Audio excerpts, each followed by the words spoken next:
Nobody tells you the moment your life changed. It wasn't the day you got fired. It wasn't the breakup. It wasn't the bad investment. It was a Tuesday afternoon. You were 22. Someone slid a piece of plastic across the table. And you said yes. That 1 second, that one signature, cost you the next 10 years of your life. This is your life if you never had a credit card. You're 22 years old, first real job, first real paycheck. You feel rich. You're not rich, but you feel rich. And that feeling, that's exactly what they were waiting for. The bank calls you. Very friendly voice, very confident tone. Congratulations, you've been approved for a credit card. $10,000 limit, 0 interest for the first year. You hear free money. They mean the beginning of the trap. You sign. And just like that, your future self just got a bill he didn't know about yet. The first month, you're careful. You use it for groceries. You pay it back immediately. See, I'm responsible. I can handle this. The second month, you use it for a new phone. You'll pay it next month. The third month, a flight deal appears. Limited time only. You book it. You'll figure it out later. Month 4, a friend's birthday dinner. You put it on the card. Month 5, new shoes. Small purchase, no big deal. Month 6, you open your statement. $4,300. You stare at it. You were so careful. You were so responsible. And somehow, without buying anything important, without doing anything crazy, you owe $4,000. How? 3 years later, you make more money now. You should feel more stable. You don't, because the card grew with you. New job? Higher limit. Promotion? They increased it again. And every time the limit went up, somehow so did the balance.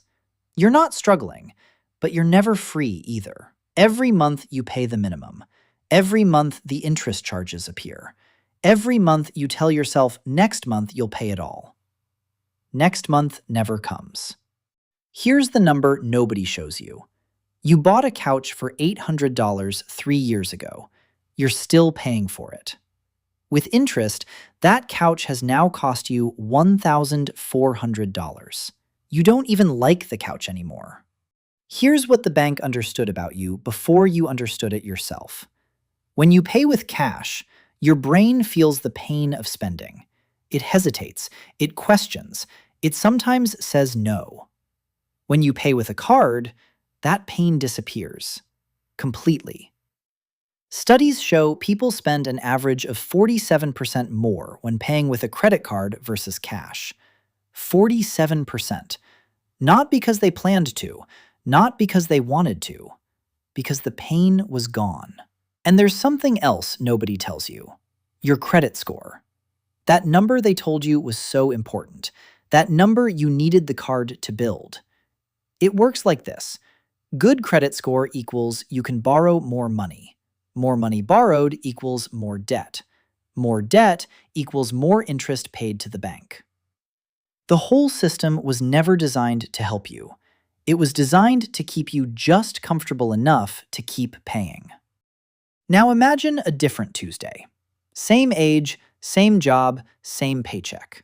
But this time, you say no to the card. Month 1, you want something you can't afford. You wait. Month 2, you save a little. Month 3, you buy it with your own money. It feels different, smaller somehow, less exciting, but it's yours. Completely yours. No bill coming next month. No interest. No minimum payment. By year 3, while the other version of you is paying $1,400 for a couch he doesn't like, you have $8,000 in savings. Not because you made more money, because you stopped sending it to the bank every month. By year 5, you have an emergency fund. You have investments. You sleep differently. Not because your life is perfect, but because your money is actually yours. So what's the difference between the two versions of you? One piece of plastic, one signature, one Tuesday afternoon. The version of you with the card isn't stupid, isn't irresponsible, isn't weak. He just didn't know that the bank had studied 10,000 people like him before he walked through the door. They knew exactly what to offer, exactly when to offer it, exactly how to make it feel like a gift. And the version of you without the card, he's not smarter. He's not more disciplined. He just said no to a very friendly voice on a very normal Tuesday. That's it. That's the whole difference. The average American carries $6,500 in credit card debt. The average interest rate is 24%. That's $1,560 a year in interest alone for things they already bought, already used, already forgot about. Go check your statement now.